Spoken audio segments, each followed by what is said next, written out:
The countries that we once celebrated for defeating COVID may actually be the ones with the hardest road to recovery, at least economically, that is. And there are calls for a ban on overseas arrivals into Australia. Just look at Melbourne, Australia, a place that has largely had no COVID cases and a zero tolerance for it.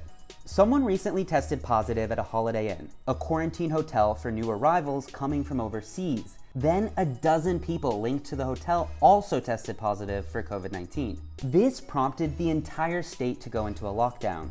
And the government rushed to release a bunch of lists. Like, if you took this metro on this day at this time, you could have been exposed, you need to stay at home and get tested.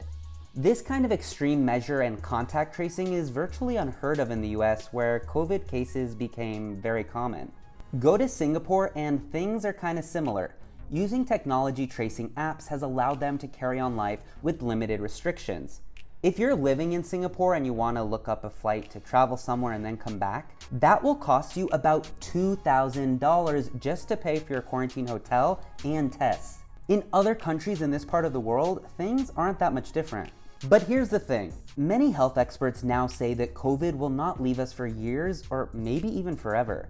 Which makes me wonder, what does a country that's largely been COVID-free actually look like in the future? Are places like Singapore and Australia never gonna let us in?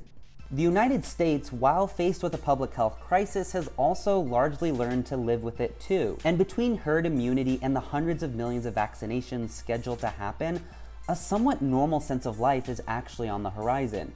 A world where COVID still exists, but the likelihood of getting it has been drastically reduced. But what happens when places like Singapore and Australia try and move on? Australia plunged into its first recession in 30 years as a result of the pandemic. It's heavily reliant on other countries, especially China, for its economy to grow. And just look at this list. Neither Australia nor Singapore are in a hurry to vaccinate their populations, well, since COVID cases are virtually non-existent. Even if their populations do get vaccinated, these countries are so used to a zero-tolerance policy for the virus. How can it ever have a normal sort of international travel market? Does it just keep its borders closed for years and years and years and years to come? Don't get me wrong, there is a lot of respect and lessons to be learned from these countries that largely avoided a massive public health crisis, like many other countries couldn't. I just wonder, will these countries ever be able to just learn to live with it, as many health experts have told us to do? Let me know in the comments, what do you think? Will the US actually bounce back ahead of some of these other countries? While you're at it, check out more of my videos, subscribe to my channel, and find me online at Uptin.